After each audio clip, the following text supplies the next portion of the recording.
आज 20/6/2026 बाबांकर महावाक्य मिठे बच्चे तुम पाखे अविनाशी ज्ञान रत्नर असरती संपत्ति रही तुम्हें सेगुड़ी दान कर तुम दुआरु कहीं भी खाली हाथ में फेरी न जातु। अविनाशी ज्ञान रत्नर असरती संपत्ति रही से आम पाखर किए खाली हाथ में न जातु। गोटे कथा कान खोलिकी समस्ते शुणु। बाबा कहबार उद्देश्य यह नुह जे जी आसला खाली ज्ञान आगा शुणुथा ज्ञान आगा शुणुथा यहाँ नुह। असरती ज्ञान रत्न भितर भरी अच्छी ना आम दृष्टि रे समस्त सुख मिलियार अच्छी आम वाइब्रेशन रे समस्त शांति मिलियार अच्छी। यहीटा हूँ प्रकृतिर दान। खाली पाटी खोलिकी आगा ज्ञान कहले दान कहनी मुखरे ज्ञान शुणुथा कर्मरे गुणरे दान दौथिया आमर उपस्थिति रे समस्त भितर शक्ति उमंग उत्साह भरियार अच्छी। एटा हूँ प्रकृतिर ज्ञानर दान। प्रश्न सर्वसंबंधर साकारीन बाबा निजर पिला मानंकु क्यों श्रीमत दौरान। बाबा सर्वसंबंधर साकारीन सबुड़ मीठा मीठा बाबा आम कौन श्रीमत दौरान। मीठे बच्चे निजर बुद्धि जोग अन्य सब आड़ तुटाई केवल मते मन पका तुटई दियो कुआडे बुद्धि नियोनी केते दुख केते अशांति रे नहीं तमे केते कष्ट पाउच सबुआडे बुद्धि चलई चलई गिरी सेथिपई मो सहित बुद्धि जोड़ आउ कुआडे बुद्धि नियोनी। दुनियार कौन सी वस्तु बा मित्र संबंधी आदि मन न पड़तु कहीं ए समय समस्ते दुखदायी अटंती। बारंबार बाबा कहते कौन पे तुम एत दुख पाउच कहीं समस्ते दुखी तुम तांकणु बसी मन पकाउच आ दुख पायनी कौन हम। जदि विश्वर मालिक होगा चाहूँ तेज निश्चित भाव में 63 जन्मर हिसाब किताब को चुक्त कर परिश्रम करिया पड़ो। माने समस्ते जहाँ को देख जिते भल भाव तुम सहित सेते भल हम जिते खराब भाव तुम सहित सेते खराब आगा हम। पूरा सृष्टि तुम जी भावुच पूरा सृष्टि तुमको साहाଯ୍य कर हाँपाई मु दुखी हेले पूरा सृष्टि तुमको साहाଯ୍य कर दुखी हो दुखी हो दुखी हो मुंडा धरिकी कौन कौन करदे आम हेले कार एटा तैयारी किए कर सब निज मन रे जेते दुखर फिलिंग आणुचे कांदुचे दुख करचे चिंता करचे छाती पिट मुंड पिट प्रकृति साहाଯ୍य कर पिट आहरी छाती पिट आहरी मुंड पिट आहरी कांद। जदि श्रेष्ठ संकल्प बाबा केते श्रेष्ठ रु श्रेष्ठ संकल्प दौरान ए शरीर रु डिटाच फरिश्ता हबार अभ्यास कर मनीष रु देवता हबार अभ्यास कर तमें सृष्टिर मालिक थिलो आठू श्रेष्ठ संकल्प ए दुनिया को मनीष दे पार एते श्रेष्ठ संकल्प बाबा दौरान आम बुद्धि कहीं यार से घूराउं बुद्धि ना केमती भाव से तो प्रतिदिन मुरली क्लास शुणुंट बाबा प्रतिदिन मुरली रे बुद्धि दौरान एमती भाव बोली आउ थे बुद्धि कहीं यार सैड नौच तुम जोड़ा भाव तुम सहित से हम भल भाव बुझ एटा आउ पुराणा हिसाब किताब चुक्त हम सबकि भूली जदि अशरीर होबार अभ्यास कर तेबे हिसाब किताब चुक्त हो कहीं एत दुख पाच पुराणा हिसाब किताब जदि सबुआड़ बुद्धि हटई बाबा याद करे ताहले आगे पुराणा हिसाब किताब सब चुक्त हम। मु सर्वसंबंधर साकारीन अर्थात श्रेष्ठ सुखदाता तुम क्या मन पकाच मु सबु संबंधर मीठा संबंधी तुमर आ मु दाता श्रेष्ठ सुखदाता तुम सुख दरकार मत मन पकड़े तो सुख पाइ मत छाड़ी तुम सब संसारटा जहाँ पछरे पड़ो मिलियो सुख। ओम शांति। बापदादा पिला मानू पचारुंट क्या स्मृति बस शिव बाबांकर या दृढ़ स्वर कहवा दरकार जो आम शिव बाबा स्मृति बसु दृढ़ दृढ़ स्वर कौच एटा कहीं कहला थे कुमारी भौणी कौच ना शुणुच समस्ते कहियार सदी भौणी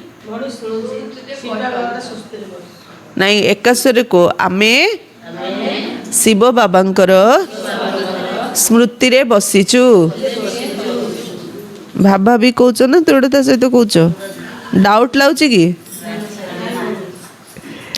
तुम पिला मानकर अर्थात अर्थात कह तुम पिला मानकर अर्थात नहीं तुम्हें किए हाँ अर्थात आत्मा मानकर संबंध शिव बाबा सहित रही तुमे यहाँ द्वारा शिव बाबा संतान होइछ कहीं शिव बाबा ब्रह्मा द्वारा ही मिली था ब्रह्मा को मझिरे दलाल मध्य कह जाए तुमर दलाल सहित कौन संपर्क नहीं ये तो केवल मझिरे मध्यस्थ रूप अच्छा नहीं कि जड़े गंठी जड़े ब्राह्मण बाहागर करईदेला ब्राह्मण को किए मन पके कि पुओ झील बाहागर सरले ता काम सरला एबे पुओ झील तांके निजर परिवार करी रहे सेमती आमर बाहर का सहित शिव बाबा सहित मझे ब्राह्मण किए ब्रह्मा बाबा ते बाबा कहले तुमर दलाल सहित किसी संपर्क ना किए आम घरटी जुटे देला घर किणले घर रहिया जे घर जुटेला ता सहित अतर संपर्क रखिया कि ये तो केवल मझे मध्यस्थ रूप अच्छा समस्त नेण देणर हिसाब किताब बाबा सहित होबार अच्छी या सहित नुह समस्त दिया नियार हिसाब किताब बाबा सहित आंक सहित नहीं कहीं बाबा एमती कहले काली बाबा एटा एक्सप्लेन करथिले सेवा करी सेवा बदल रे किछि इच्छा रखनी इच्छा कौटी रखुचे जे मध्यस्थ अच्छी ताड़ इच्छा रखुचे किंतु एक्चुअली आम ताकू देखी दौरान ताकू देखी सेवा कर निज का डायरेक्शन रे कर शिव बाबांगर डायरेक्शन रे कर सहित तुम किसी कारबार नुह तुम्हें सेवा कल ता रिटर्न किए दब शिव बाबा देवे यांकर नेण देण बाबा सहित इवेन ब्रह्मा बाबा सेवार रिटर्न किए देवे शिव बाबा देवे ये बाबा कहते बाबा मोर सबु किछि आपणकर अटे तुमको प्रथम निश्चय रही मु आत्मा अटे एवं आउ गोटे निश्चय अच्छे आम आत्मा माने वर्तमान परम पिता परमात्मा ठारू संपत्ति नेउछु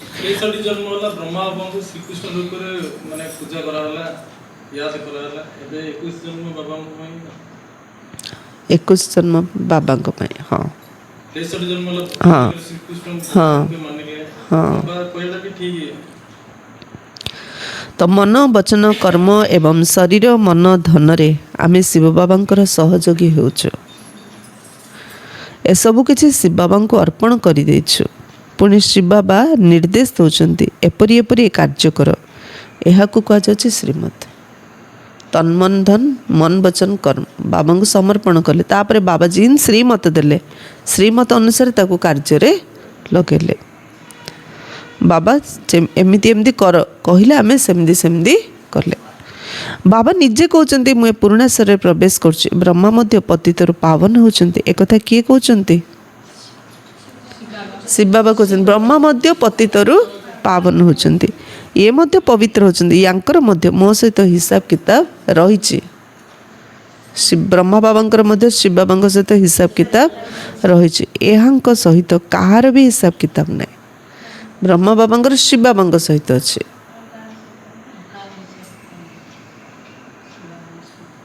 कौन कार नहीं का सहित नहीं एहार एहांकर का सहित हिसाब किताब नहीं कार ब्रह्मा बाबा का सहित हिसाब किताब नहीं तमें जो सेवा कल तुमर सेवार हिसाब किताब सब शिव बाबा सहित मध्यस्थ जी ता सहित तुमर किसी हिसाब किताब नहीं तुम मैंने चिट्ठी लिखुच शिव बाबा मार्फत ब्रह्मा किंतु माया एभली अटे जहाँकि निरंतर मन पकड़ दौनी नहीं कि आम चिट्ठी लिखिले शिव बाबा को माने ब्रह्मा जमी पोस्ट ऑफिस हेले किंतु माया से पोस्ट ऑफिस मनटा रखीदे शिव बाबा मन पकड़ दौनी बुद्धि जोग बारंबार तुटी दूचे जदि पुरुषार्थ भल भाव कर तेबे अन्य सब किछि भूली हो शरीर मध्य भूली हो ए शरीर थिबो किंतु आत्मा को सब जिनस प्रति वितृष्णा आसीबो एई भली अवस्था को स्थायी करिया पे अभ्यास करिया पड़ता है शरीर रु संसार रु वितृष्णा आसियार अछि वैराग्य आसियार अछि सेमिति पुरुषार्थ हमको करियार अछि अंतर आमको निजर शरीर मध्य मन न पड़ो देह को धरी बेसी भावुचे ना बाबा कहले शेष में निजर शरीर मध्य मन न पड़ो सदी भौणी बाबा कहते निज को अशरीरी मन कर किए तुम्हें आत्मा निज को अशरीरी मन करी मत मन पकाओ मु सदा सर्वदा अशरीरी अटे किए कहते शिव बाबा सदा सर्वदा अशरीरी ତୁମେ ମଧ୍ୟ ଅଶରୀରୀ ଥିଲ, ପୁଣି ତୁମମାନେ ନିଜର ଅଭିନୟ କଲ। ଏବେ ପୁନର୍ବାର ତୁମକୁ ଅଭିନୟ କରିବାକୁ ହେବ। ଏହା ହିଁ ହେଉଛି ମେହନତ। ଆମେ ନିଜର ଅଭିନୟ, ଅଶରୀରୀ ଥିଲେ ଅଭିନୟ କଲେ ଆଉ ଥରେ ଅଭିନୟ କରିବାକୁ ହେବ। ଏଇଟା ଏକା ମେହନତ। ମୁଁ ଆତ୍ମା ଅଭିନୟ କରୁଛି। ଆଜି 20 ତାରିଖ, କାଲି 21 ତାରିଖ। 21 ତାରିଖ ହେଉଛି ଇଣ୍ଟରନ୍ୟାସନାଲ୍ ୟୋଗା ଡେ। ସାରା ବିଶ୍ୱରେ ସମସ୍ତେ ଯିଏ ଯେମିତି ଜାଣିଛନ୍ତି ଭଗବାନଙ୍କୁ ଧ୍ୟାନ କରିବେ। କାଲିକି ଆମେ ନୂଆ ଛାତ ଉପରେ ସନ୍ଧ୍ୟାବେଳେ ସମସ୍ତେ ବସି ସକାଳେ ମେଡ଼ିଟେସନ୍ କରିବା ହେଲା। ସକାଳେ ତ ସମସ୍ତେ ଧାଉଁଛ ରହୁନ, ସନ୍ଧ୍ୟାରେ କରିବା ଛାତ ଉପରେ। କାଲିକି ଯିଏ ଯେଉଁଠି ଅଛନ୍ତି ସେ ସେଇଠି ଯୋଗ କରିବେ। 21 ତାରିଖରେ ସାରା ବିଶ୍ୱ କରି ସେମାନେ ଯୋଗ କ'ଣ ଜାଣିନାହାନ୍ତି, କରିବେ ସେମାନେ। ଆମେ ଯୋଗ ଏତେ ଭଲ ଭାବରେ ଜାଣିଛନ୍ତି ନା। ଯିଏ ଯାହାକୁ ଜାଣିଛ, ଓଡ଼ିଶା ପଡ଼ିଶା ଯାହାକୁ ଜାଣିଛ ସମସ୍ତଙ୍କୁ ଡାକି ଧରିକିରି ଆସ। ହଁ ହଁ ଅବଦାନର, ହଁ ଯିଏ ଯାହାକୁ ଡାକିକି ଆଣିପାରିବ ସାଥିରେ ଆଣ। ଉପରେ ଛାତ ଉପରେ ସମସ୍ତେ ବସିକିରି ଯୋଗ କରିବା ହେଲା। ତୁମମାନେ ନିଜର ଅଭିନୟ କଲେ, ଏବେ ପୁନର୍ବାର ତୁମକୁ ଅଭିନୟ କରିବାକୁ ହେବ। ଏହା ହେଉଛି ମେହନତ। ବିଶ୍ୱର ମାଲିକ ହେବା କ'ଣ କିଛି କମ୍ କଥା କି? ମନୁଷ୍ୟ ହିଁ ବିଶ୍ୱର ମାଲିକ ହୋଇପାରିବ। ଏହି ଦେବତାମାନେ ମଧ୍ୟ ମନୁଷ୍ୟ ଅଟନ୍ତି, କିନ୍ତୁ ଏମାନଙ୍କୁ ଦୈବୀଗୁଣ ସମ୍ପୂର୍ଣ୍ଣ ଦେବତା କୁହାଯାଉଛି। ଲକ୍ଷ୍ମୀନାରାୟଣ ବିଶ୍ୱର ମାଲିକ ଥିଲେ। ଏମାନଙ୍କର ନିଜର ସନ୍ତାନ ମଧ୍ୟ ଥିବେ। ସେଇମାନେ ହିଁ ତାଙ୍କୁ ମା ବାପା ବୋଲି ମାନିବେ। କିନ୍ତୁ ଆଜିକାଲି ମନୁଷ୍ୟ ଅନ୍ଧବିଶ୍ୱାସରେ ଏହି ଲକ୍ଷ୍ମୀନାରାୟଣଙ୍କୁ ତ୍ୱମେବ ମାତାଶ୍ଚ ପିତା କହିଦେଉଛନ୍ତି। ବାସ୍ତବରେ ମହିମା ଶିବବାଙ୍କର ଅଟେ। ଦେବତାମାନଙ୍କର ମହିମା ମଧ୍ୟ ଗାୟନ କରୁଛନ୍ତି। ଆପଣ ସର୍ବଗୁଣ ସମ୍ପୂର୍ଣ୍ଣ, କିନ୍ତୁ ସେମାନଙ୍କର ପୂଜା କାହିଁକି କରୁଛନ୍ତି ଏକଥା କାହାରିକୁ ଜଣା ନାହିଁ। ଏବେ ତୁମେ ଆଉ ଏଭଳି ମହିମା ଗାୟନ କରିବ ନାହିଁ ଯେ ତୁମେ ମାତା ପିତା। ହଁ, ତୁମମାନେ ଜାଣିଛ ଶିବ ପାଇଁ ସେ ନିରାକାର ପରମ ପିତା ପରମାତ୍ମା ଅଟନ୍ତି। ତାଙ୍କଠାରୁ ହିଁ ଅସରନ୍ତି ସୁଖ ମିଳିଥାଏ। ଶିବ ହିଁ ପରମ ପିତା ପରମାତ୍ମା, ଯାହାଙ୍କ ପାଖରୁ ଆମକୁ ଅସରନ୍ତି ସୁଖ ମିଳୁଛି। କୌଣସି ସମ୍ବନ୍ଧୀ ପାଖରୁ ଅସରନ୍ତି ସୁଖ ମିଳିପାରିବ ନାହିଁ। କାହିଁକି?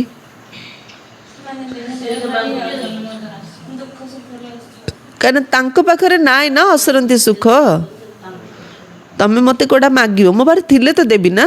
ମାତ୍ର ତମେ ଆଶା ରଖିଥିବ ଭଉଣୀ ତ ଦେବେ, ଆଉ ଥିବ ତ ଭଉଣୀ ପାଖରେ ଥିବ ବା ଦେବେ। ମୁଁ ନାଇଁ କହିଲେ ବିଶ୍ୱାସ କରିବନି, ହେଲେ ଲୋକସାନ କାହାର ହେବ? ନିଜର।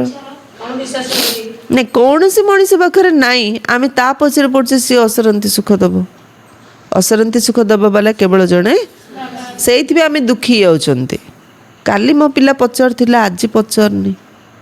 ହେଲେ ତା ପାଖରେ ତ ଅସରନ୍ତି ସୁଖ ନାହିଁ, ତ ସିଏ ଖୋଜୁଛି କୁଆଡ଼େ ଯାଇକିରି। ଆରେ ଆମେ ତା ପାଖରୁ ଖୋଜିଲେ ସେ ଦେବ କୁଆଡ଼େ ଆମକୁ? ହଁ, ତୁମମାନେ ଜାଣିଛ ଶିବ ବାବା ହିଁ ସେଇ ନିରାକାର ପରମ ପିତା ପରମାତ୍ମା ଅଟନ୍ତି। ତାଙ୍କଠାରୁ ହିଁ ଅସରନ୍ତ ସୁଖ ମିଳିଥାଏ। ବାକି ଯିଏ ବି ସମ୍ବନ୍ଧୀ ଆଦି ଅଛନ୍ତି ସେମାନଙ୍କ ଠାରୁ କ'ଣ ମିଳୁଛି?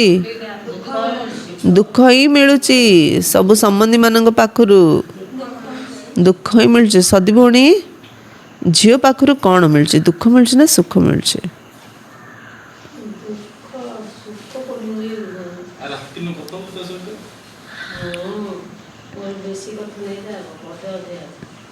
ଇଏ ତ ଜଣେ ହିଁ ସାକାରୀ ନଟନ୍ତି, ଯାହାଙ୍କ ଠାରୁ ସର୍ବ ସମ୍ବନ୍ଧର ସୁଖ ମିଳିଥାଏ। ରେଣୁ ଭଉଣୀ, କିଏ ଦଉଛି ସବୁ ସମ୍ବନ୍ଧର ସୁଖ?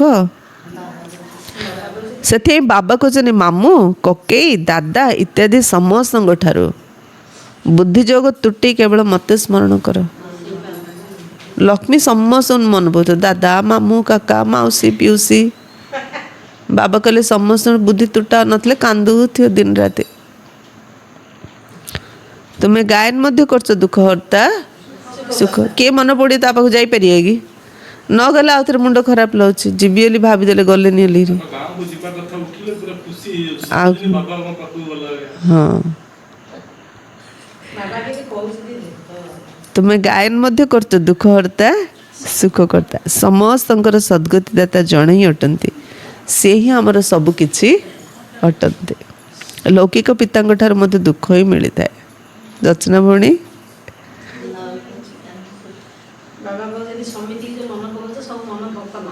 ବାକି ରହିଲେ ଶିକ୍ଷକ, ଯିଏକି କାହାକୁ ଦୁଃଖ ଦିଅନ୍ତି ନାହିଁ। ଟିଚରଙ୍କ ପାଖକୁ ଯାଇ ପାଠ ପଢ଼ିବା ଦ୍ୱାରା ତୁମେ ଶରୀର ନିର୍ବାହ କରୁଛ। ସମ୍ବନ୍ଧୀମାନଙ୍କୁ ମନେ ପଡ଼ିଲେ ଦୁଃଖ ମିଳିବ। ବାକି ଟିଚର ତ ପାଠ ପଢ଼ାଉଛନ୍ତି ନା, ପାଠ ପଢ଼ିଲେ ତ ରୋଜଗାର କରିବା। ଦେହଧାରୀକୁ ୟାଦ କଲେ ଦିଟା ଯାକ ସୁଖ ମିଳିବ ଦୁଃଖ ମିଳିବ, ଦୁଃଖ ବେଶୀ ମିଳିବ ସୁଖ କମ ମିଳିବ, ଯେ ଅସରନ୍ତି ସୁଖ ମିଳିବ କି? ଅସରନ୍ତି ମିଳିବ, ସେଇଟା ବାବା ଦିଟା କହ। ଯାକ ମିକ୍ସଡ ହେଇଯାଏ। କିନ୍ତୁ ବାବାଙ୍କୁ ହଁ କଲେ ହଁ, ଅସରନ୍ତି ସୁଖ, ଦୁଃଖର ଚିହ୍ନ ବର୍ଣ୍ଣ ନାହିଁ। ବିଭିନ୍ନ ପ୍ରକାରର କୌଶଳ ଶିକ୍ଷା ଦେବା ପାଇଁ ଶିକ୍ଷକ ମଧ୍ୟ ଅଛନ୍ତି। ସେମାନେ ସବୁ ଅଳ୍ପ କାଳ ପାଇଁ ଶିକ୍ଷା ଦେଇଥାନ୍ତି। ଭକ୍ତିରେ ମଧ୍ୟ ମହିମା ଏକମାତ୍ର ରାମ ଅର୍ଥାତ୍ ପରମପିତା ପରମାତ୍ମାଙ୍କର ହିଁ କରିଥାନ୍ତି, ତାଙ୍କୁ ହିଁ ମନେ ପକାଉଛନ୍ତି। ବାସ୍ତବରେ ଭକ୍ତି ମଧ୍ୟ ଜଣଙ୍କର ହିଁ କରିବା ଉଚିତ। ସେ ଜଣେ ହିଁ ତୁମକୁ ପୂଜ୍ୟ କରୁଛନ୍ତି। ତୁମେ ପ୍ରଥମେ କେବଳ ଶିବ ବାବାଙ୍କର ପୂଜା କରୁଛ। କେଉଁଠି କେଉଁଠି ପୂଜା ଆରମ୍ଭ ହେଲା? ସୋମନାଥ ମନ୍ଦିର। ତାକୁ ଶତପ୍ରଧାନ ଭକ୍ତି କୁହାଯାଉଛି। ପୁଣି ଆତ୍ମା ମଧ୍ୟ ଶତପ୍ରଧାନରୁ ସତ ରଜ ତମ ହୋଇଥାଏ। ତୁମେ ଜାଣୁଛ ଯେ ଆମମାନେ ହିଁ ପୂଜାରୀ ହେଉଛୁ। ତୁମେମାନେ ପ୍ରଥମେ ପ୍ରଥମେ କେବଳ ଏକ ଶିବ ବାବାଙ୍କର ହିଁ ପୂଜା କରୁଛ, ପୁଣି କଳା କମି କମି ଯାଉଛି। ଭକ୍ତି ମଧ୍ୟ ଶତପ୍ରଧାନରୁ ସତ ରଜ ତମ ହୋଇଯାଏ। ସାରା ଡ୍ରାମା ତୁମ ଉପରେ ହିଁ ତିଆରି ହୋଇଛି। ସାରା ଡ୍ରାମା ତୁମ ଉପରେ ହିଁ ତିଆରି ହୋଇଛି। ନିଜେ ହିଁ ପୂଜ୍ୟ, ନିଜେ ହିଁ ପୂଜାରୀ। ଯେଉଁମାନେ ସମ୍ପୂର୍ଣ୍ଣ 84 ଜନ୍ମ ନେଉଛନ୍ତି ସେଇମାନଙ୍କର ହିଁ କାହାଣୀ ଅଟେ। ସେଇମାନଙ୍କୁ ହିଁ ବାବା ଆସି ଶୁଣାଉଛନ୍ତି ତୁମେ 84 ଜନ୍ମ କିପରି ନେଇଛ। ହିସାବ ହିଁ ସେଇମାନଙ୍କର ଅଟେ। ଯେଉଁମାନେ ପ୍ରଥମେ ପ୍ରଥମେ ପୂଜ୍ୟ ଦେବୀ ଦେବତା ହେଉଛନ୍ତି ସେଇମାନେ ହିଁ ପୂଜାରୀ ହେଉଛନ୍ତି। ଯିଏ 84 ଜନ୍ମ ନେଉଛି ତାଙ୍କର ହିସାବ ଅଛି। ବାବା କହିଲେ ସେଇମାନଙ୍କୁ ନେଇ ହିଁ ପୁରା ଡ୍ରାମା ତିଆରି ହେଇଛି। ସେମାନେ ହିଁ ପ୍ରଥମେ ପୂଜ୍ୟ ହେଉଛନ୍ତି, ସେମାନେ ହିଁ ପ୍ରଥମେ ପୂଜାରୀ ହେଉଛନ୍ତି। କେମିତି ଡ୍ରାମା? ଆମେ ପୂଜ୍ୟ ହେଉଛୁ, 21 ଜନ୍ମ ପୂଜାର ଅଭିନୟ ସରିଲା, ପୂଜ୍ୟର ଅଭିନୟ ସରିଲା। ଆଉ 63 ଜନ୍ମ ପୂଜାରୀର ଅଭିନୟ କଲେ। ଏବେ ଏବେ ନା ପୂଜ୍ୟ ନା ପୂଜାରୀ, ଏବେ କ'ଣ ଆମେ? ଏବେ ଆମେ ବ୍ରାହ୍ମଣ। ମୁଁ କଳ୍ପ କଳ୍ପ ଆସି ତୁମକୁ ପାଠ ପଢ଼ାଉଛି ଏବଂ ଦେବୀ ଦେବତା ଧର୍ମର ସ୍ଥାପନା କରୁଛି, ରାଜଯୋଗ ଶିଖାଉଛି। ଭଗବାନ ତ ଜଣେ ହିଁ ଅଟନ୍ତି। ସେମାନେ ତ କହୁଛନ୍ତି ମାଟି ଗୋଡ଼ି ଅଣୁ ପରମାଣୁ ମଧ୍ୟରେ ପରମାତ୍ମା ଅଛନ୍ତି, କିନ୍ତୁ ଏପରି ତ ହୋଇପାରିବ ନାହିଁ। ଭଗବାନଙ୍କର ମହିମା ତ ଅପରମ୍ପାର ଅଟେ। କହୁଛନ୍ତି ହେ ବାବା, ଆପଣଙ୍କର ଗତି ଏବଂ ମତି ନ୍ୟାରା, ଅର୍ଥାତ୍ ତୁମଠାରୁ ଯେଉଁ ଶ୍ରୀମତ ମିଳୁଛି ତାହା ସବୁଠୁ ଅଲଗା ଅଟେ। ବାବାଙ୍କର ଶ୍ରୀମତ ସବୁଠୁ ଅଲଗା ନା ନାହିଁ? ବାବାଙ୍କୁ ହିଁ କହୁଛନ୍ତି ଗତି ସଦ୍ଗତି ଦାତା ପରମପିତା ପରମାତ୍ମା। ତେଣୁ ବୁଦ୍ଧି ଉପରକୁ ଚାଲି ଯାଉଛି। ବାବା ହେଲେ ଗତି ସଦ୍ଗତି ଦାତା, ସେଥିପାଇଁ ବୁଦ୍ଧି ଉପରକୁ ଚାଲି ଯାଉଛି। ଦୁଃଖ ସମୟରେ ସିଏ ହିଁ ମନେ ପଡ଼ିଥାନ୍ତି। ଯଦି ରାମ ସୀତା ବୁଦ୍ଧିରେ ଥିବେ ତେବେ ସାରା ରାମାୟଣ ବୁଦ୍ଧିରେ ଆସିବ। ତୁମେ ତ ସେଇ ଜଣେ ବାବାଙ୍କୁ ହିଁ ଡାକୁଛ। କେବଳ ଏକମାତ୍ର ବାବାଙ୍କ ବ୍ୟତୀତ କୌଣସି ସାକାରୀ ମନୁଷ୍ୟ ବା ଆକାରୀ ଦେବତାଙ୍କ ସହିତ ବୁଦ୍ଧି ଲଗେଇବାର ନାହିଁ। ଦେବତାମାନଙ୍କ ସହିତ ମଧ୍ୟ ବୁଦ୍ଧି ଲଗନି ବୋଲି କହୁଛନ୍ତି, ଆଉ ମଣିଷ ସହିତ ବୁଦ୍ଧି ଲଗେଇବା? ଯୁଆଡ଼ୁ ବୁଦ୍ଧି ଗଲା ଫରିସ୍ତା ହେଇକିରି ବାବାଙ୍କ ଶକ୍ତି ନେଇ ତାଙ୍କୁ ଦେବା, ଏ ଗୋଟେ କାମ କରିବା ନା ନାହିଁ? ଏଇଟା ସବୁଠୁ ଯିଏ ବି କରିପାରିବ, ଯେଉଁଠି ବି ରହି କରିପାରିବ। ତା ପାଇଁ କାହାର ସାହାରା ଆବଶ୍ୟକ, କାହାର ସହଯୋଗ ଦରକାର। ହେଇଗଲା ଯୋଗ, ହେଇଗଲା ସେବା। ପତିତ ପାବନ କେବଳ ଏକମାତ୍ର ବାବା ହିଁ ଅଟନ୍ତି। କୌଣସି ବି ସତ୍ସଙ୍ଗକୁ ଯାଇ ଏହା ଗାୟନ କରୁଛନ୍ତି ଯେ ପତିତ ପାବନ ସୀତାରାମ, କିନ୍ତୁ ଅର୍ଥ କିଛି ବି ସେ ବହୁତ ବାଟବଣା ହେଉଛନ୍ତି। ଭକ୍ତି ମାର୍ଗରେ ବେଶୀ ବାଟବଣା ହେଉଛନ୍ତି। ଆଜି ଆକୁ ପୂଜା କଲେ, କାଲି ତାକୁ ପୂଜା କଲେ। ଆଜି ଏ ପ୍ରକାର ପୂଜା, କାଲିକି ସେ ପ୍ରକାର ପୂଜା, କାଲି ଏଇଠି ପୂଜା, କାଲି ସେଇଠି ପୂଜା। ଆଜି ଆର ପୂଜା, କାଲିକି ତାର ପୂଜା। ବାଟବଣା ନା ନାହିଁ? ଏଠାରେ ବାଟବଣା ହେବାର କୌଣସି କଥା ନାହିଁ। ଭଲେ ଆମେ ଯୋଗ କରୁନୁ, ବୁଦ୍ଧି ମାୟା ଇଆଡ଼େ ସିଆଡ଼େ କରିଦେଉଛି, କିନ୍ତୁ ଭଗବାନ କହିଲେ ମାତ୍ର ବୁଦ୍ଧି କୁଆଡ଼େ ଯାଉଛି? ବାବାଙ୍କ ପାଖକୁ ଯାଉଛି, ପରମଧାମ ଯାଉଛି, ଆଉ କୁଆଡ଼େ ଭଟକୁଛି କି? ବାବା ବୁଝାଉଛନ୍ତି ପିଲାମାନଙ୍କୁ ଜ୍ଞାନର ପଏଣ୍ଟ ଗୁଡ଼ିକୁ ବୁଦ୍ଧିରେ ଭଲ ଭାବରେ ଧାରଣ କରିବା ହେବ। ପାଠ ନିୟମିତ ପଢ଼ିବାକୁ ହେବ। କ୍ଲାସ୍ ବନ୍ଦ କଲେ ତପସ୍ୟା ଖଣ୍ଡ ହେଇଗଲା, ଅଖଣ୍ଡ ଭଟ୍ଟି ହେବ ନାହିଁ। ଶୁଭୁଛି? ଜୟନ୍ତୀ ଭଉଣୀ, ମଞ୍ଜୁ ଭଉଣୀ, ଡେଲି କ୍ଲାସ୍ ଶୁଣିବାର ଅଛି। ଏମିତି କୁଆଡ଼େ ବୁଲିଗଲା ଭଳିଆ କେଉଁଦିନ ଶୁଣିଦେଲେ, କେଉଁଦିନ ରହିଗଲେ। ହେଲେ କ'ଣ ହେଲା? ଅଖଣ୍ଡ ହେଲା କି ତପସ୍ୟା? ଖଣ୍ଡିତ ହେଇଗଲା ନା ନାହିଁ? ପାଠ ନିୟମିତ ପଢ଼ିବାକୁ ହେବ। ସୁଜନ ଭଉଣୀ, ବାବା କହିଲେ ପାଠ ଡେଲି ପଢ଼ିବାର ଅଛି। ସ୍କୁଲକୁ ପିଲା ଯେଉଁ ପଢ଼ିବାକୁ ଯାଉଛନ୍ତି, ଆଜି ଆମ ଘରୁ କୁଣିଆ ଆସିଛନ୍ତି ସାର୍, ସେଥିପାଇଁ ଆସିଲେନି, ହାତଟା ଦେଖା କହିବେ ନା ନାହିଁ? ତୋର ସ୍କୁଲରୁ ନାଁ କଟା ହେଇଯିବ, ଯା ଆଉ କେଉଁ ସ୍କୁଲକୁ ପଳା, ଏଇଠି ଆଉ ପଢ଼େ ନା କହିବେ ନା ନାହିଁ ସାର୍? ସେଥିପାଇଁ କେବେ ଆସିବାନି କ୍ଲାସ୍କୁ ତ ରେଗୁଲାର ସବୁଦିନ ଆସିବାର ଅଛି। ବୁଝା ପଡ଼ୁଛି? ଏ ସାର୍ ସିନା ମାଡ଼ ମାରୁନାହାନ୍ତି, ଭଗବାନଙ୍କର ବାଡ଼ିରେ ସାଉଣ୍ଡ ନାହିଁ। ଇନ୍ତି ମାଡ଼ ମାରିଏ ଯେ ସାଉଣ୍ଡ ଶୁଭିବନି, କିଏ ଦେଖିବନି, ଯାହାକୁ ବାଜୁଛି ସିଏ ଆଗେ ଜାଣିବ ଏତି ଦିନ କ୍ଲାସ୍ ନ ଯିବାରେ ଏତି ମାଡ଼ ଖାଉଛି ବୋଲିରେ। ହଁ ନା ନାଇଁ? ଭଗବାନଙ୍କର ବାଡ଼ିରେ ସାଉଣ୍ଡ ନାହିଁ। ଅର୍ଥ କର୍ମ ଭୁଲ କରୁଛେ, ସେଥିପାଇଁ ମନ ଟାଣୁନି, ବାବା ଘରୁ ଆସୁନାହାନ୍ତି, ତ ଭୁଲ କର୍ମର ଦଣ୍ଡ ଖାଇବା ନା ନାଇଁ? ଯଦି କୌଣସି କାରଣରୁ ସକାଳୁ ଆସି ନ ପାରୁଛ, ତେବେ ଅପରାହ୍ନରେ ଆସିଯିବା ଉଚିତ। ସକାଳୁ ନ ଆସିପାରିଲେ ସନ୍ଧ୍ୟାରେ ହେଲେ ଆସିବାର ଅଛି। କାହାକୁ ବିରକ୍ତ ମଧ୍ୟ କରିବାର ନାହିଁ। ସାରାଦିନ ପଡ଼ିଛି, କେତେବେଳେ ବି ଯାଇ ପାଠ ପଢ଼ିବା ଦରକାର। ଏହି କନ୍ୟାମାନେ ସକାଳୁ ନେଇ ସନ୍ଧ୍ୟା ପର୍ଯ୍ୟନ୍ତ ସେବାରେ ଉପସ୍ଥିତ ଅଛନ୍ତି। ସାରାଦିନ ସେବା କେନ୍ଦ୍ର ଖୋଲା ରହିଛି, ସେଣ୍ଟର ତ ଖୋଲା ଥାଉଛି ନା ସାରାଦିନ, ଆସିପାରିବ ନା କେତେବେଳେ ହେଲେ। ଯେ କେହି ବି ଆସନ୍ତୁ ତାଙ୍କୁ ରାସ୍ତା ବତେଇବାକୁ ହେବ। ପ୍ରଥମେ ତ ଶୁଣେଇବାକୁ ହେବ। ବିଚାର କର, ତୁମର 2 ଜଣ ପିତା ଅଛନ୍ତି। ଦୁଃଖରେ ପାରଲୌକିକ ପିତାଙ୍କୁ ମନେ ପକାଇଥାନ୍ତି ନା? ଏ ବାପା ଥିଲେ ମଧ୍ୟ ସେ ଭଗବାନଙ୍କୁ ତ ସମସ୍ତେ ମନେ ପକାଉଛନ୍ତି ନା। ଏବେ ଶିବ ବାବା କହୁଛନ୍ତି କେବଳ ମୋତେ ହିଁ ମନେ ପକାଅ, ମୃତ୍ୟୁ ତ ସମ୍ମୁଖରେ ଉପସ୍ଥିତ। ଏହା ସେଇ ମହାଭାରତ ଲଢ଼େଇ ଅଟେ। ଯଦିଓ ବଡ଼ ବଡ଼ କୋଟିପତି ପଦମପତି ଅଛନ୍ତି, ବଡ଼ ବଡ଼ ଅଟ୍ଟାଳିକା ଆଦି ତିଆରି କରୁଛନ୍ତି, କିନ୍ତୁ ସେସବୁ କ'ଣ ରହିବ? ଏସବୁ ତ ନଷ୍ଟ ହେଇଯିବ। କେତେ ବଡ଼ ବଡ଼ ବିଲ୍ଡିଂ କରନ୍ତୁ, ରହିବ ଏସବୁ? ଏସବୁ ଯାକ ନଷ୍ଟ ହେଇଯିବ। ସେମାନେ ଭାବୁଛନ୍ତି କଳିଯୁଗର ଆୟୁଷ ଲକ୍ଷ ଲକ୍ଷ ବର୍ଷ ଅଟେ। ଏହାକୁ କୁହାଯାଉଛି ଘୋର ଅନ୍ଧକାର। ଏହାକୁ କୁହାଯାଉଛି ଘୋର ଅନ୍ଧକାର। ମୁଁ ଅଫ୍ କରିଛି, ହେଲେ ମୋତେ ସାଉଣ୍ଡ ଶୁଭୁଛି। ହଁ, ସେମାନେ ଭାବୁଛନ୍ତି କଳିଯୁଗର ଆୟୁଷ ଲକ୍ଷ ଲକ୍ଷ ବର୍ଷ ଅଟେ। ଏହାକୁ କୁହାଯାଉଛି ଘୋର ଅନ୍ଧକାର। ଯଦି କାହା ପାଖରେ ଧନ ଅଛି, ତେବେ ପଚାରୁଛନ୍ତି ଘର ତିଆରି କରିବୁ? ବାବା କହେ ଯଦି ପଇସା ଅଛି ତେବେ ତିଆରି କର, ଧନ ବି ତ ମାଟିରେ ମିଶିଯିବ। ଏସବୁ ତ ଅସ୍ଥାୟୀ ଅଟେ। ତମ ଧନ ତ ମାଟିରେ ମିଶିବ, ଘର କରିବା ପୁରା କର, ସେ ଘର ମଧ୍ୟ ମାଟିରେ ମିଶିବ, କିଛି ତ ରହିବନି। ନଚେତ୍ ଏସବୁ ଧନ ସମ୍ପତ୍ତି ମଧ୍ୟ ଚାଲିଯିବ, କିଛି ବି ରହିବ ନାହିଁ। ଭଲେ ଘର ଆଦି ତିଆରି କର, ପୁଣି ସେଥିରେ ଗୀତା ପାଠଶାଳା ପାଇଁ ବ୍ୟବସ୍ଥା ରଖ। ବାବାର ହଁ, ବାବାର ଘର ଆଶ୍ରୟସ୍ଥଳ ହେବ। ବାବା ଘରେ ଏମିତି ଛାତ ପଡ଼ିକି କିଏ ମରିବେନି, ସବୁ ଘର ମାଟିରେ ମିଶିଯିବ। ବାବା ଘରେ ପିଲାମାନେ କଷ୍ଟ ପଡ଼ିକି ମରିବେନି, ଏଇଟା ଆଶ୍ରୟସ୍ଥଳ ପରି କାମ କରିବ। ଏବେ ଯେମିତି ବନ୍ୟା ଆସିଲା, ପାଣି ଆସିଲା ସୁନ୍ଦରାପଲ୍ଲୀରେ, ସମସ୍ତେ ଏପଟେ ଆସିକି ଗୋଟେ ଗାଁ ସ୍କୁଲରେ ରହିଲେ ନା ନାହିଁ? ସେମିତି ଆଗା ହେବ ବୋଲି କିଏ ଅମର ହେଇ ରହିଯିବା କି? ସମସ୍ତେ ମରିବା, କିନ୍ତୁ କଷ୍ଟରେ ଛଟପଟ ହେଇକି ମରିବାନି। ସେତେବେଳେ ଏଇଟା ଆଶ୍ରୟସ୍ଥଳ ହେବ। ଯେତେବେଳେ ବାବା କହୁଛନ୍ତି ଯଦି ବଡ଼ ଘର କଲ, ସେଠି ପାଠଶାଳା କର, ଲୋକଙ୍କୁ ଡାକି ସେଠି କ୍ଲାସ୍ କରାଅ ନା। ଖାଲି ବଡ଼ ଘରଟି କଲେ କ'ଣ ହେବ? ବୁଝା ପଡ଼ିଲା? ଏତେ ବଡ଼ ଘରଟି କଲ, ଏ ଡାକିରି କ୍ଲାସ୍ ରୁମ୍ରେ ଟିକେ ଦାଣ୍ଡ ଘରେ ସମସ୍ତେ ବସେଇକି ମୁରଲି ଶୁଣାନ୍ତୁ।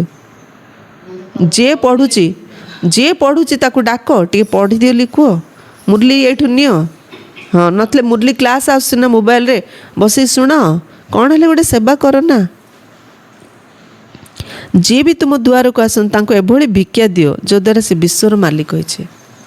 ଜ୍ଞାନର ଦାନ କରିବା ଅର୍ଥ ଏମିତି ଭିକ୍ଷା ଯେ ସେ ବିଶ୍ୱର ମାଲିକ ହେଇଯିବ। ଗୋଟେ ଟାଇମ୍ ଫିକ୍ସ କରିବାର ଅଛି। ହଁ, ରଖିଥିଲେ ସମସ୍ତେ। ହଁ ହଁ, ଶୁଣୁଛନ୍ତି ସମସ୍ତଙ୍କ ଘର। ଯିଏ ଆସିବ ତାଙ୍କ ଘରକୁ ସେ ଦେଖିବ ନା ଏଇଟା କ'ଣ ବୋଲି ପଚାରିବ, ଅଟୋମେଟିକ୍ ସେବା ହେଇଯିବ ନା। ହଁ, ପଢ଼ି ଦେଉଛନ୍ତି, ଦେଖି ଦେଉଛନ୍ତି। ହଁ ହଁ ହଁ ହଁ ହଁ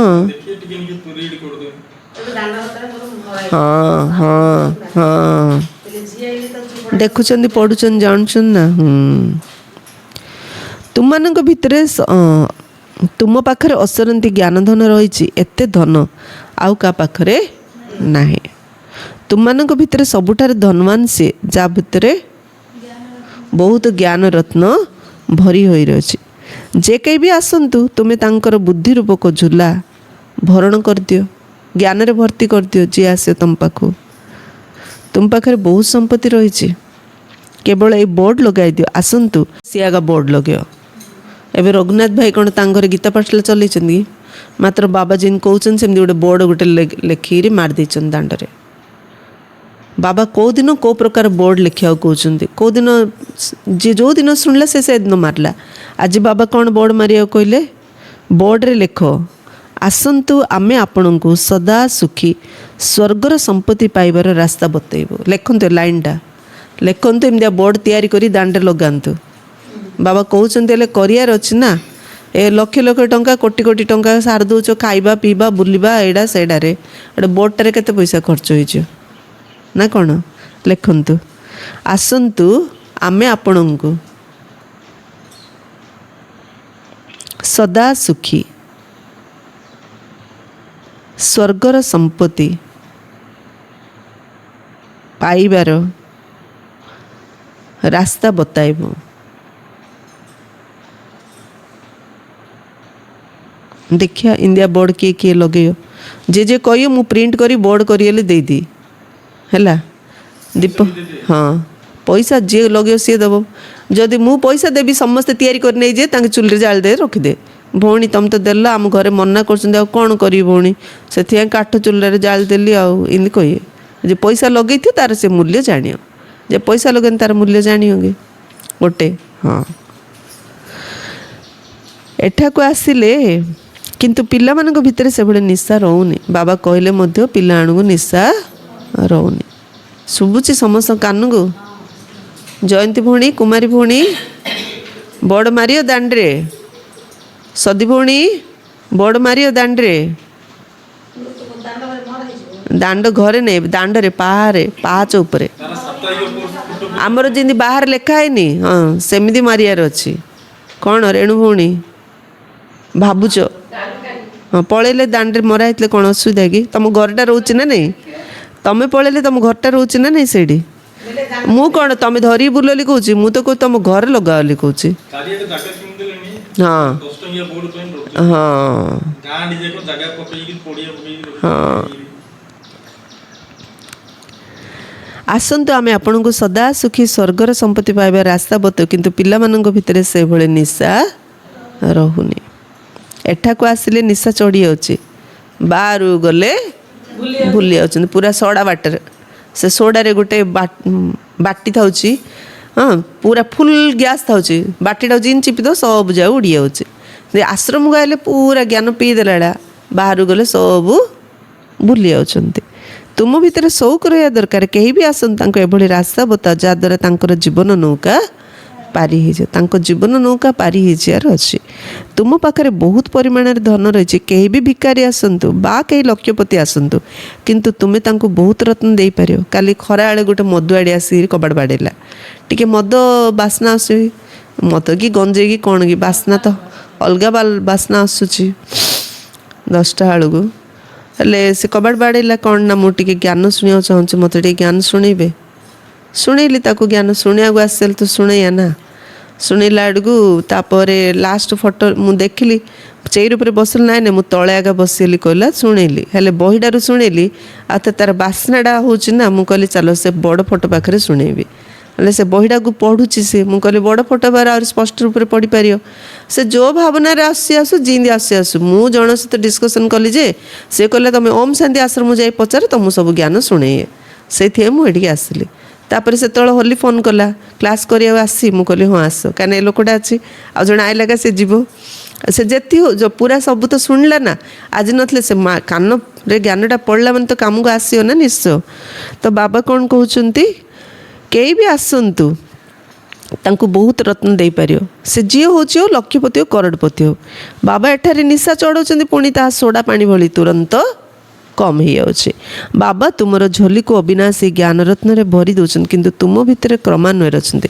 जदि कार भाग्य रछि तबे पूर्ण रूप रे धारण करनोछन्ति बाबा कोचन चेष्टा करी तुमे निरंतर याद रहो जार भाग्य रे थी से पूरा धारण करछि धारण करनो अर्थ भाग्य रे नाय भाग्य रे नाय अर्थ धारण करनो भाग्यटा कोड तयारी होछि कर्म रे कर्म कले तो भाग्य तयारी होबो ना तो भाग्य बड़ ना कर्म बड़ कर्म बड़ कर्म कले तो भाग्य तैयारी हो चेष्टा करी तुम्हें निरंतर याद रो एमती नुहे कि सेंटर को जाए गोटे जगह बसी जा ना चली बुली जहाँ भी समय मिलूँ बाबा को स्मरण कर चल खाली आश्रम गले आगे जोग करिए कि ସବୁ ସମୟରେ ତ ଆମେ ବାବାଙ୍କୁ ମନେ ପକାଇ ପାରିବା। ହାତରେ କାମ ଦିଲ ଅର୍ଥାତ୍ ବୁଦ୍ଧିର ଯୋଗ ବାବାଙ୍କ ସାଥି ରହିଥାଉ। ବାବାଙ୍କୁ ସ୍ମରଣ କରିବା ଦ୍ୱାରା ତୁମର ବହୁତ କଲ୍ୟାଣ ହେବ। କାହିଁକି ବାବା ମନେ ପକାଉ କହୁଛନ୍ତି? ବାବାଙ୍କୁ ମନେ ପକାଇଲେ କଲ୍ୟାଣ ହେବ, ବହୁତ କଲ୍ୟାଣ ହେବ। 21 ଜନ୍ମ ପାଇଁ ତୁମେ ଧନବାନ ହୋଇଯାଉଛ। ବେହଦ୍ର ପିତା ବେହଦ୍ର ବା ଅବିନାଶୀ ସମ୍ପତ୍ତି ଦେଉଛନ୍ତି। ଭାରତ ସ୍ୱର୍ଗ ଥିଲା, ଏବେ ନର୍କ ହେଇଯାଇଛି। ବାବା ବେହଦ୍ର ସମ୍ପତ୍ତି ଦେଉଛନ୍ତି। ଏତେ ସମ୍ପତ୍ତି ଦେଇଥିଲେ ଯେ ଭାରତ ସ୍ୱର୍ଗ ହେଇଯାଇଥିଲା। ଏବେ ଆମେ ବାରମ୍ବାର ଜନ୍ମ ନେଇ ସ୍ୱର୍ଗଟାକୁ ନର୍କ କରିଥିଲେ।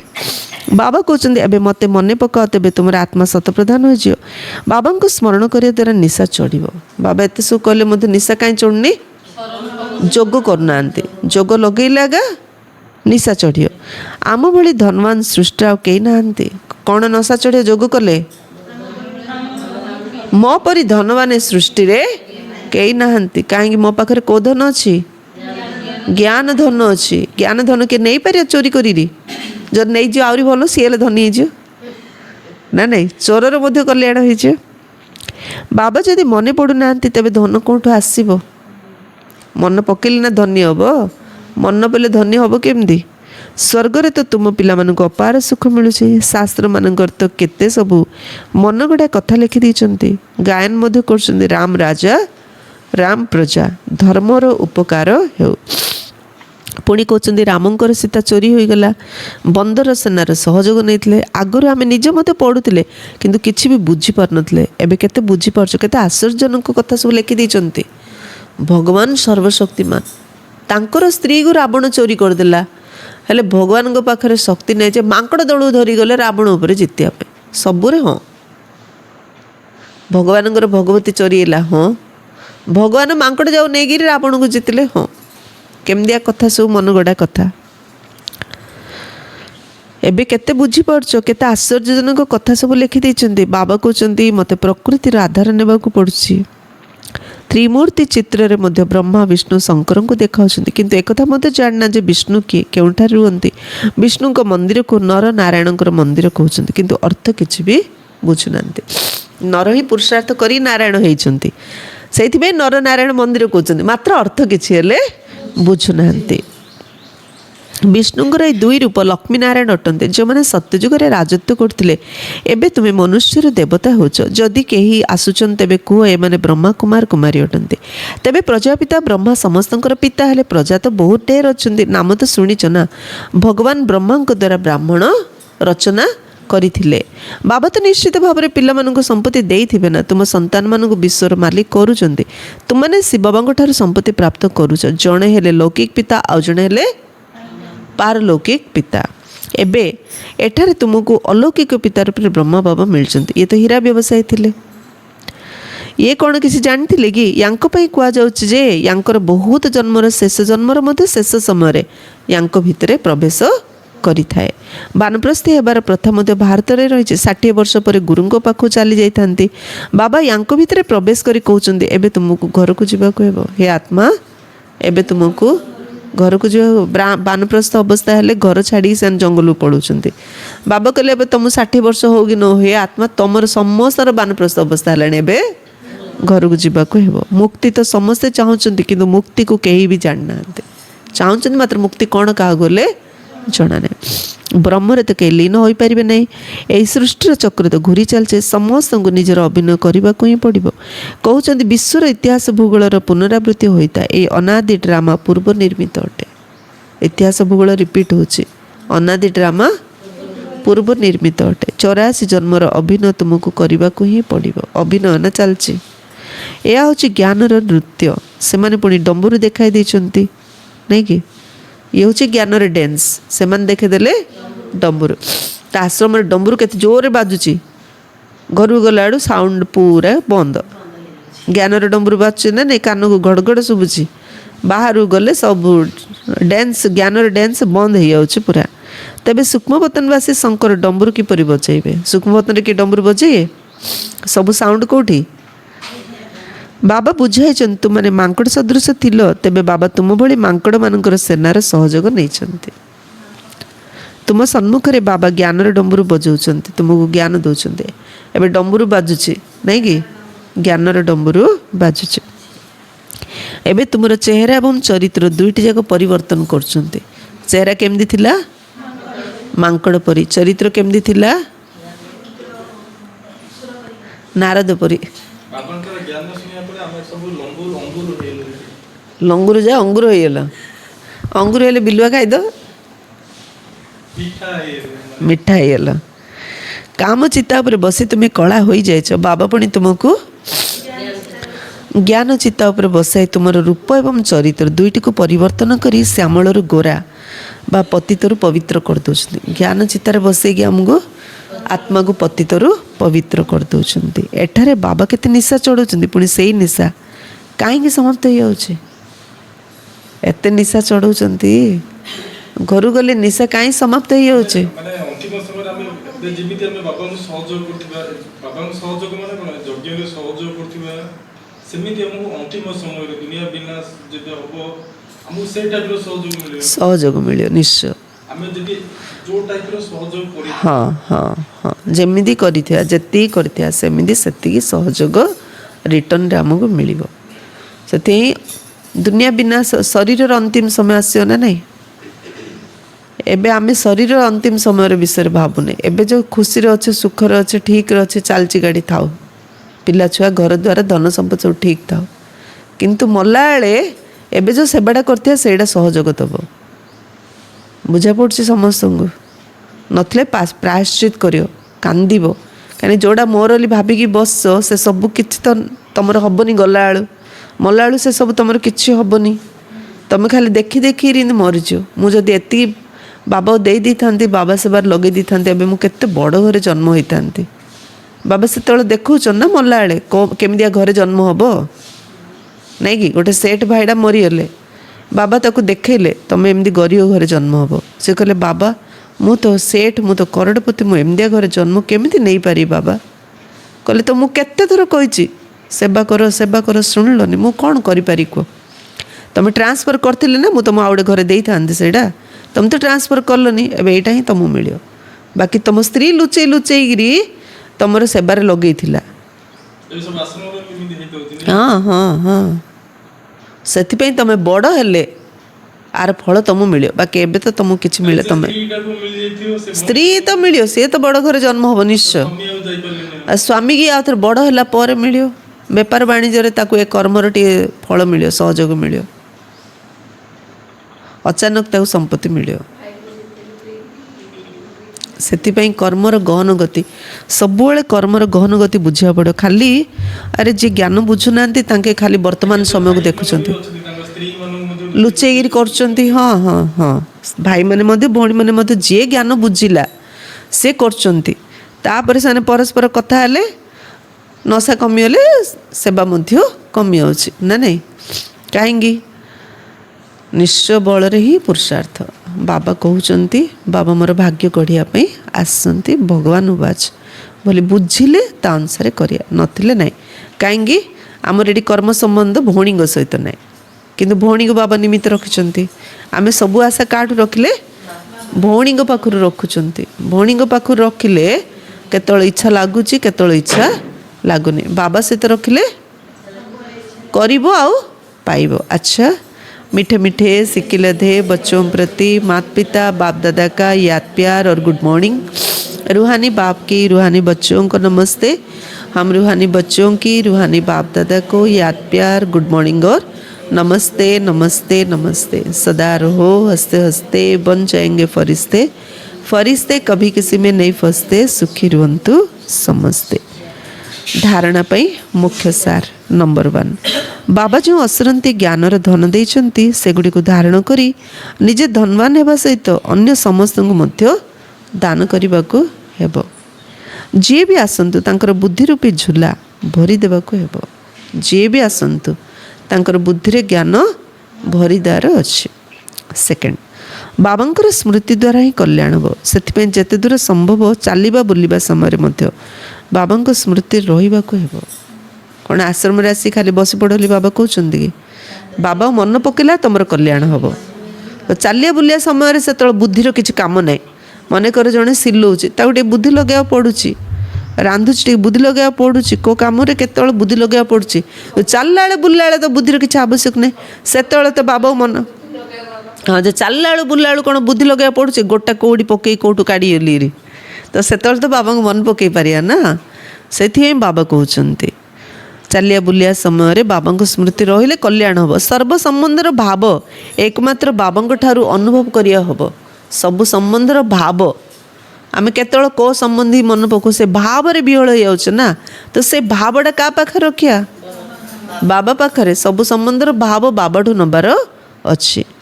ବରଦାନ ସର୍ବଦା ବ୍ୟସ୍ତ ରହିବାର ବିଧି ଦ୍ୱାରା ବ୍ୟର୍ଥ ସଂକଳ୍ପର ଅଭିଯୋଗକୁ ସମାପ୍ତ କରୁଥିବା ସମ୍ପୂର୍ଣ୍ଣ କର୍ମାତୀତ ଭବ। ସବୁବେଳେ ବ୍ୟସ୍ତ ରୁହ। प्यार से यदि बाबा को डाकिले माने याद करिए बाबा ठारो आज्ञा करी केही नहीं दुनिया हाँ हाँ हाँ सब करिए बाबा हाँ हाँ हाँ आमे जे करूचे ताकु छाड़ दउचे मनीष पछर ताको पुओ भलिया बाबा आसी केमि सहयोग दउचे हाँ कोन जानि नाई सत्य इंटरेस्टिंग लागुचे शुणियो नहीं जोड़ा अनुभव जे करछि से सत्य कथा कहूचे। मिछ कहानी कहर किछि कारण नाई ना। आ मिछ कहानी हृदय को छुईबनी, सत्य कहानी हृदय को छुईयो। संपूर्ण कर्मातीत हेबारे व्यर्थ संकल्पर तुफानी विघ्न पकेता हैला। कौन पे संपूर्ण कर्मातीत अवस्था आसुनी, व्यर्थ संकल्प। ए व्यर्थ संकल्प आगे आम विघ्न पकाउछे। आउ किए आम विघ्न, आम बाहर को किए विघ्न पकाउने, आम मनर व्यर्थ संकल्प आगे आम पुरुषार्थ करिया दौनी। तेणु व्यर्थ संकल्पर अभियोग को समाप्त करने निजर मन को सब समय व्यस्त रख। बाबा को कंप्लेन दियोनी। बाबा किए कंप्लेन दौर जार बेस व्यर्थ संकल्प चलছে सी आगे बाबा कंप्लेन दौर बाबा एडा हलानी सेडा हलानी इंदी हलानी सींदी हलानी किंदी करी कौन करी। से बाबा कौन कहले हाँ केमती करियो व्यर्थ संकल्प किन समाप्त हम व्यस्त रख निज मन को व्यस्त रख। आम कौन कर गोड़ हाथ व्यस्त रखी दूचे मनटा छाड़ दौचे हेल्ले कौन हो मन तो बाया ही ना बाया पक्षी परी उड़ुची। समय को बुकिंग करवा अर्थात पूर्व निर्धारण करिवार उपाय शिख। सारा दिन मन को केउटी केउटी व्यस्त रखार अच्छी यार कार्यक्रम प्रस्तुत कर। सारा दिन मनटा कोड़ी कोड़ी बिजी रखा देहटा कोड़ी कोड़ी बिजी रखा प्लानिंग कर दे सेमती मनटा को को स्व मान बिजी रखा स्व मान उच्च आसन रे स्थित कर दूची। बाबा जी सारा मुरली शुणिले ए मुरली मु कौन स्व मान नेबी स्व मान बाच आ सारा दिन टाइम टेबल कर केतल को स्व मान को मु अभ्यास करी स्व मान रे मन को बिजी रखार अच्छी। ए कार्यक्रम प्रस्तुत कर व्यस्त रखार कार्यक्रम प्रस्तुत कर। तापाई 4टा नियम बाबा कले।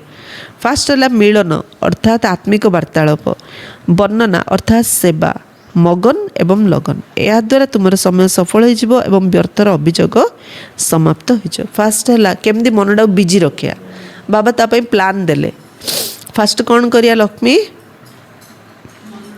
बिजी रखापी 4टा प्लान देले। कौन कहले फास्ट कौन करिया मिलन। मिलन अर्थ हाँ मिलन अर्थ बाबा सहित रूह रिहान बाबा सहित कथबार्ता हवा एडा हला फास्ट मनटा किन बिजी रखा बाबा सहित कथबार्ता हवा एडा हला बिजी। सेकेंड वर्णना अर्थात सेवा अर्थ एबे अन्य को जाइकरी ज्ञान बुझार अच्छी अन्य को ज्ञानर वर्णना करियार अच्छी सेवा करियार अच्छी। तृतीय रे मगन। मगन अर्थ मगन अर्थ स्नेह रे बुड़ी जिबा स्नेह रे बुड़ी जिबा। लगन तापर आसला लगन।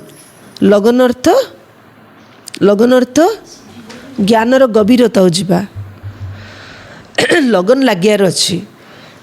स्वपुरुषार्थ सेवा दीटा जाए केत हम जो ज्ञान रे मगन हो बाबार प्यार लगन लगे ज्ञान आ बाबा ए दीटार बुद्धि चलले बुद्धिटा मन बुद्धि आमर व्यस्त हम व्यस्त रखिया जदि आ व्यर्थ संकल्प चलियोनी।